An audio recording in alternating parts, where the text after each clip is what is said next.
What's up, everybody? I'm your host, David, and you're back with Let's Talk Boxing. Let's go ahead and dive right into it. Munguia versus Canelo, right? One hell of a fight.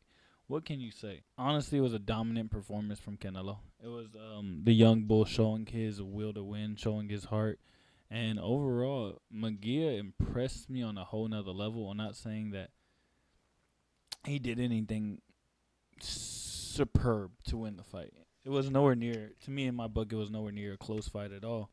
But what I would say is Munguia definitely showed that he had definitely showed he had heart, definitely showed he had the will and the want to win. And what else could you say? It made an amazing fight.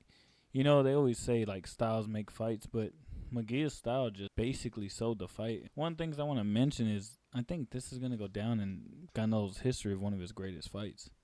It wasn't like really tough. It was a pressure because how active Munguia was, but it wasn't tough. If that makes any sense. Munguia was very much too inexperienced to take on somebody like Canelo. It's 100% the case. And that's why you seen Munguia get dropped in the second round. It was because he was doing the very things that says like, okay, he has not been in there with a fighter who can really touch him. That's why he's making these mistakes. These are somewhat like growing pains. You have to grow past these things in boxing. And Munguia showed that. It's like, okay, when he was leaning over that left foot way too much, even though when you're a bigger fighter, like you're still leaning over, hunched over, as if you were the shorter fighter. Against Canelo, it just didn't work. And that's why you seen in the second, third round when he got dropped. Oh, no, fourth round. It was the fourth round when he got dropped. But right here, I'm going to go ahead and show y'all when I said that little thing is going to hurt him in the fight. So let's go ahead and touch base. So when it comes Saturday night, what I think is going to happen, I think Canelo's going to walk through him. I think it's going to be an easy fight. And if he doesn't outbox him, it's going to be a sure knockout. Because Jaime Munguia, you see this right foot or his left foot? He leans over his left foot so much, and that's why he gets caught with this right hand. Caught leaning forward. Look, leaning forward. Gets caught with it once. Gets caught with it twice. 3 times. 4 times. And if you just pay attention to, he's constantly eating shots because he's just doing simple little things that you pay the price for. And that's why you see in this fourth round, he's going to lean over. Or even in the second round, that's right. So, yeah, we are touching back on the highlights. But majority of the highlights, Munguia paid a price every time he leaned forward. You're the taller fighter. Yes, you have dog in you. Yes, you like to brawl. But you got to play smart. Let's look at it. Break it down. You see, leaning over that left foot. Again, leaning forward over that left foot. And pays the price. Big right hand. Bam. Big right hand for leaning forward. And that's what I'm saying. Munguia, very good fighter. I mean, yes, he fought a whole bunch of bums. Yes, he padded his record. But he was gaining the experience.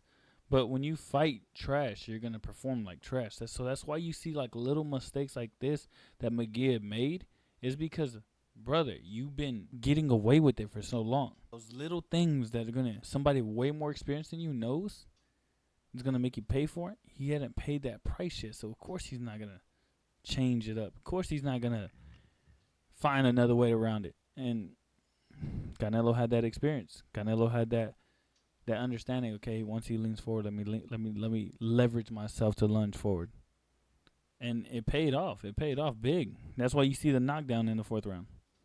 Let's touch base on that knockdown. When does Canelo throw this combination? Once he sees him lean forward, watch it. Makes a miss, sets forward, leans forward. Look at this back left foot, head forward. Boom, boom. That's what I'm talking about. That leaning forward shit just didn't work in your favor, buddy. And that's why I would say that's why the fight wasn't close. Because you were active enough to do something. You weren't ineffective overall. You were very active. You threw many punches. You had a lot of shit get in.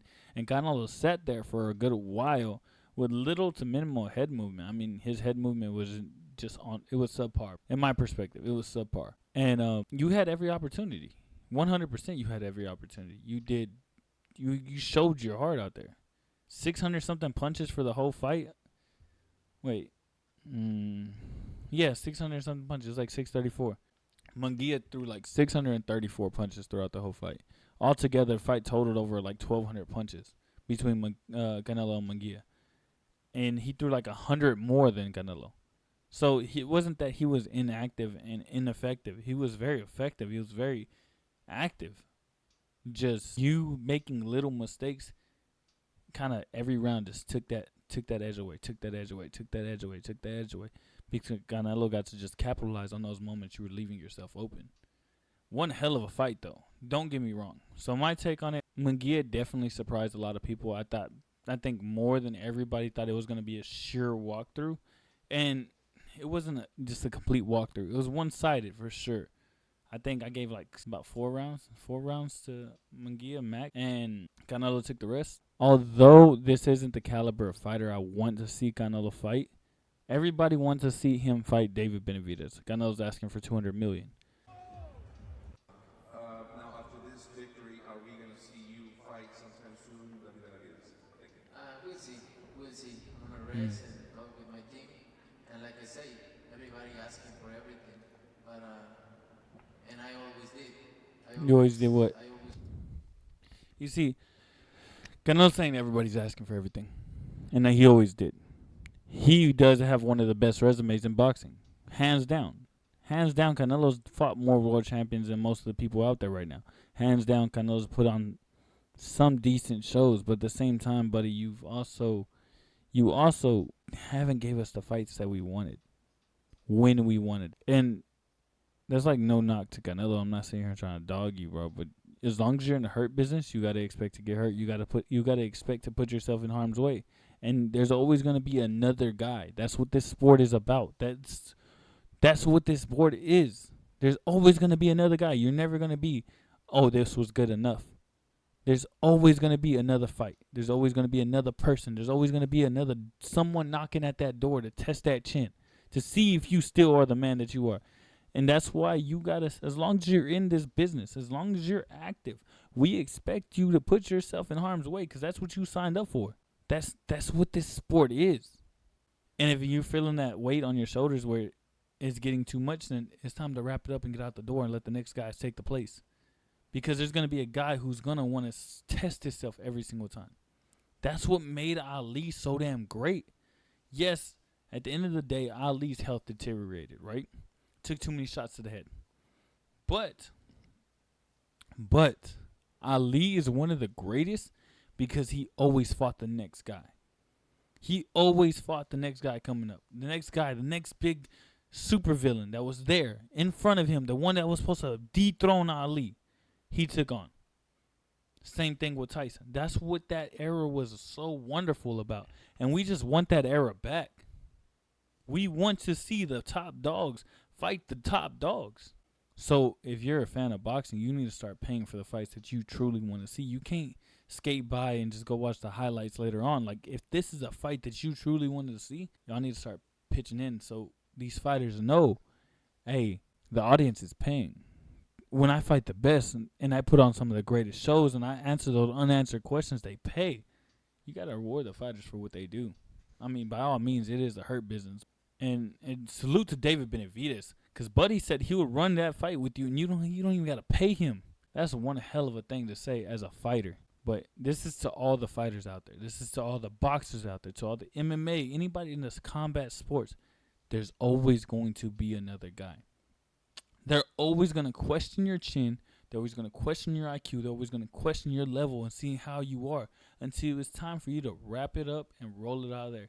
Even after that, even once your time is over and you're done, there's always going to be the stipulation, oh, what if Ali versus Tyson? That's always going to be a thing. That is always going to be a thing. We're always going to have fantasy fights and fantasy dream matchups because it's exciting. We want to know what it's like for the best to fight the best at their best.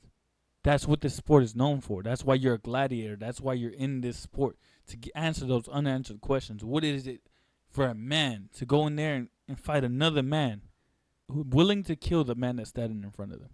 I don't know. But I think Jaime Munguia put on a wonderful show. I think this fight's going to go down in Canelo's one of Canelo's votes. What I mean by that is, like, this is one of the highlights of his career. Salute. It was a great fight. It was a great night for boxing. It was bigger than expected, more active than expected.